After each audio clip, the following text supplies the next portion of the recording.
রক্তস্বাদ। বঙ্গবন্ধুর ডাকে এদেশের সকল পেশার সকল শ্রেণীর মানুষ মুক্তিযুদ্ধে ঝাঁপিয়ে পড়ে।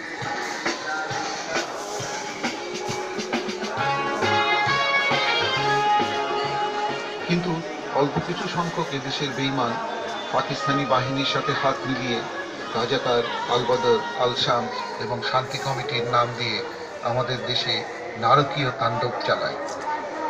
তারা পাকিস্তানি বাহিনীকে সাথে নিয়ে গ্রামের পর গ্রাম আগুনে পুড়িয়ে দেয়, বাড়ি থেকে মানুষ ধরে নিয়ে নির্মমভাবে হত্যা করে, আর বাড়িঘর লুটপাট এসব তাদের ছিল নিত্যদিনের কাজ।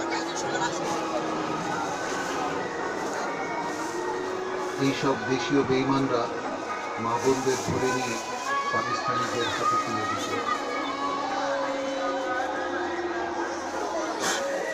তাদের এমন ভিন্ন কাজে শিশু মেয়েরাও রেহাই পায় না। পাকিস্তানি হানাদার বাহিনীদের সাথে সহযোগী দেশীয় রাজাকার, আল বদর, আল শামস আর শান্তি কমিটির নির্মম অত্যাচার আমাদের বীর মুক্তিযোদ্ধারা অসীম সাহসিকতার সাথে প্রতিহত করে এবং তাদের পরাজিত করে। 9 মাস রক্তক্ষয়ী যুদ্ধের পর 16ই ডিসেম্বর 1971 এদেশ স্বাধীন হয়। মানুষ স্বাধীনতার আনন্দে উদ্বেলিত হয়। পাশাপাশি 30 লক্ষ শহীদ এবং 3 লক্ষ মা বোনের সম্ভ্রম হারানোর বেদনায় হয় বিদ্ধ। বাপের সামনে বলুক তো ঝুট, মেরি জাত হয়নি কিলু। আজ বাংলার আকাশ বাতাস তারি শোকে উদাস হয়।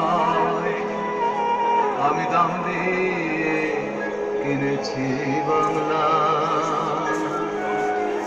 এই সকল রাজাকার, আল বদর, আল শামস এবং শান্তি কমিটির দেশীয় বেঈমানরা আন্তর্জাতিক যুদ্ধের নিয়ম ভঙ্গ করে এসব করেছে। জাতি হিসেবে আমরা বীরের জাতি।